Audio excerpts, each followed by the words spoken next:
Hello, everyone. You're listening to a Pima Community College campus update for Desert Vista campus. I'm Edgar Soto, the acting vice president at Desert Vista campus, and with me today is Sol Gomez, not Sal, Sol, S-O-L Gomez, and he's our department head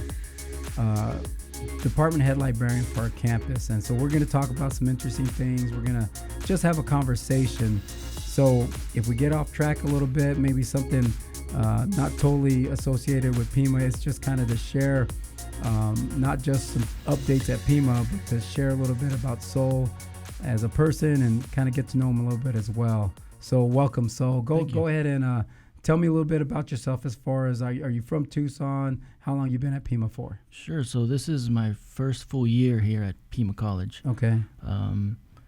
And I actually went to Buena High School in Sierra Vista, and I went to Cochise College for a bit, and I went to University of Arizona and Pima Community College as well. Okay.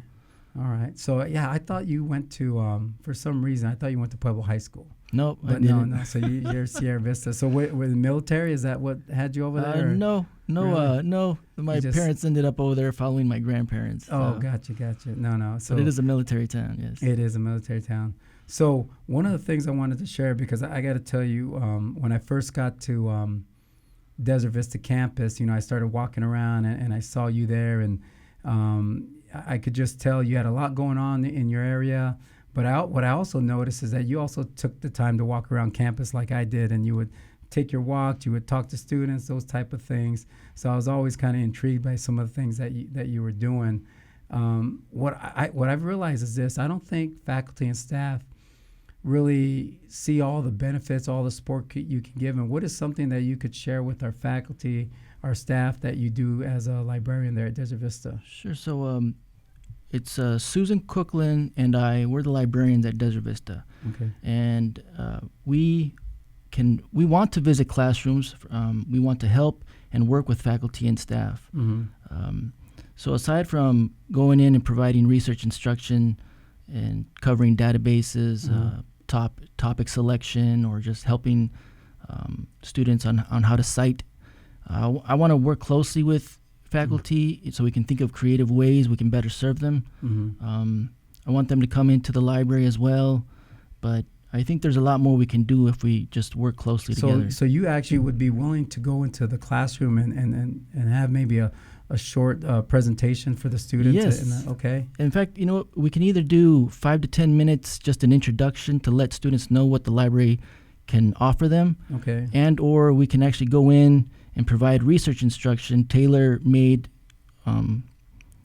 to fit the assignments in the class. Oh, gotcha. So it can be research related. It can be, like I said, we can help students come up with topics for the research, mm-hmm. and citing's a big one. Mm-hmm. But if there are other ideas that faculty have and mm-hmm. what we can offer, I want to know what those ideas are. So you could actually maybe look at their syllabi and say, hey, here's some areas that we can give you some support on. So it might be a good idea if faculty might want to share their syllabi and say, hey, here's some things we're doing. How can the library That's correct. support us? Oh, yes. That's great. That's good.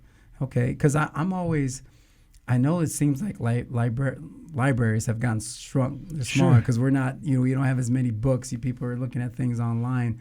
What are some things that we're doing that's different from, say, 20 years ago, that the way libraries are looked at these days? So the Desert Vista Library is small. Our collection is small, but it's relevant. We're really updating it, but a lot of our resources are available online. Okay. So students have access to those resources through the internet. They can use computers. They have access through their phones. Mm-hmm. They can access all the research articles. They can access movies. They can access ebooks. Everything's a lot. In fact, most of our resources are available online. So students have access to that. So I'll give you an example here. So Keith Rossi, one of your fellow librarians, shared with me some magazine links like Men's Health, Discover, all these different. So the students have access to those magazines as well? That is correct. Yeah.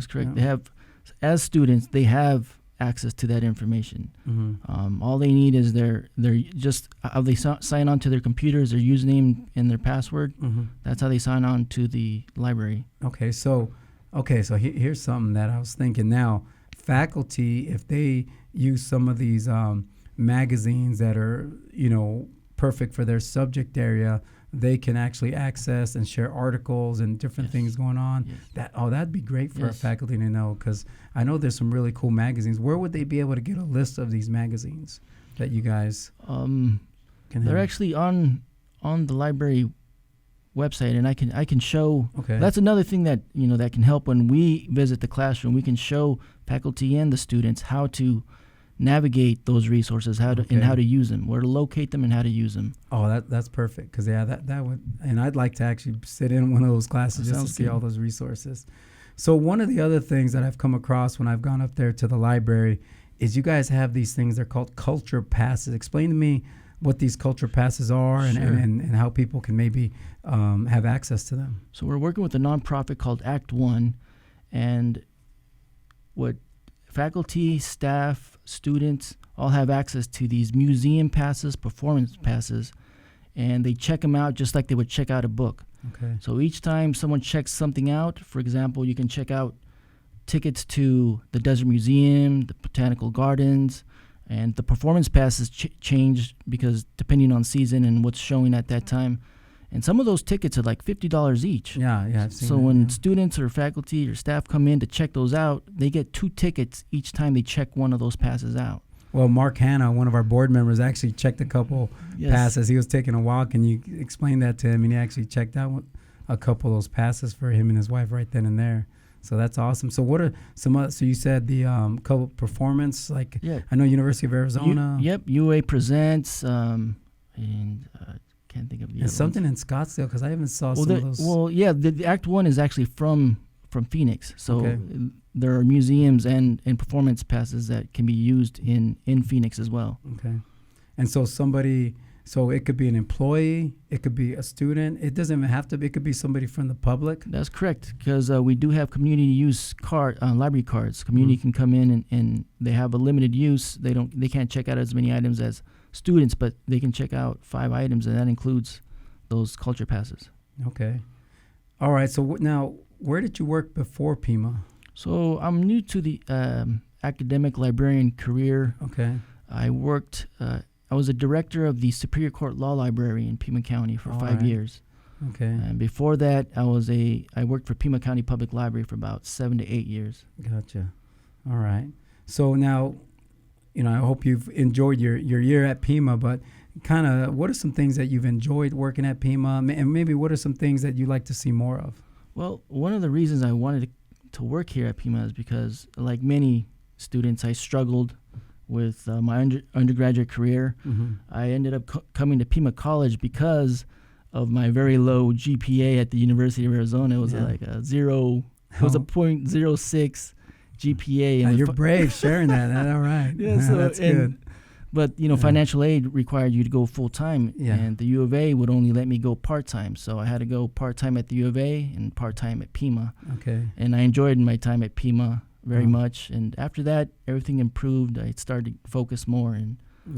See, those are the stories I love to hear, because I tell people, Pima College will meet you wherever you're at. And a lot of times it's a second chance, sometimes third, fourth chance for a lot of people. So we've got to be there, and when the student's ready, we're going to be ready to take them. So it's good to hear that Pima was there for you to help you and to get you to what you're doing now, because getting a degree, and what's the actual degree name that you have? The first one, it was Spanish literature and Latin American studies, but I do have a master's in library science. So library science, that's what I was looking for. So no, that's not an easy degree to get. So thank you for doing that. So now tell me this.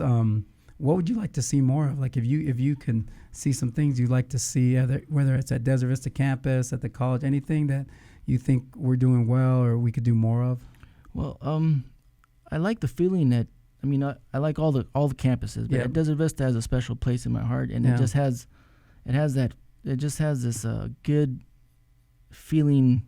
Yeah. That you know what I mean? I agree. It's very welcoming. It is. Everybody seems to kind of know you. They want to go out of their way to help you. No, I think it's like that at a lot of campuses, but I feel it a little more at Desert Vista. I think just because with the people we have there, and we've kind of a smaller campus, that type of thing. So one of the things and I was just going to ask you this, that I think you do well. I always get amazed by people. Some people kind of feel, you look at them and they just seem they're at peace and they got it all figured out, all the answers. So you're one of those guys that I look at and I say, oh, what does this guy meditate? What does he do? But one of the things that I notice is you do a good job with self-care. Like you're healthy. I see you walking out there. I remember you sent a picture one time because there's a rattlesnake out there. But is that something you always practice, like taking walks and all that kind of stuff? I've done that a lot more working at Pima College. Actually. Really? Yeah. Okay. It's I'm telling you, it's probably the environment at Desert Vista that's adding to my peaceful mind. There you go. No, that's good. So. Well, anything else you'd like to share? We've been doing this it's going to be about 10 minutes long, but anything else you want to share, to say? I just want to reiterate that, we want to work closely with faculty and staff, and because we want to better serve our students. And the only way to do that is to know exactly how we can do better. Yeah. So that's... Well, I appreciate that, and I appreciate all that you do. You've been always open to any kind of feedback. You've been joining us at the cabinet meetings, and the information you share has been very valuable. I'm hopeful that the faculty will kind of reach out to you, and we'll send them your information so they can reach out. And so I just want to say thanks for today. Thanks for joining us, Sol. Thank you. And if you want to stay connected with me, of course, you can always stop by my office. You can email me. You can, call me on the phone, whatever you want to do. I'd like to do some more of these podcasts with some of you out there. Right now, we're probably going to share this to our DVL email, but anything else, any suggestions, I'm open. But thank you for joining us. Have a good rest of the day.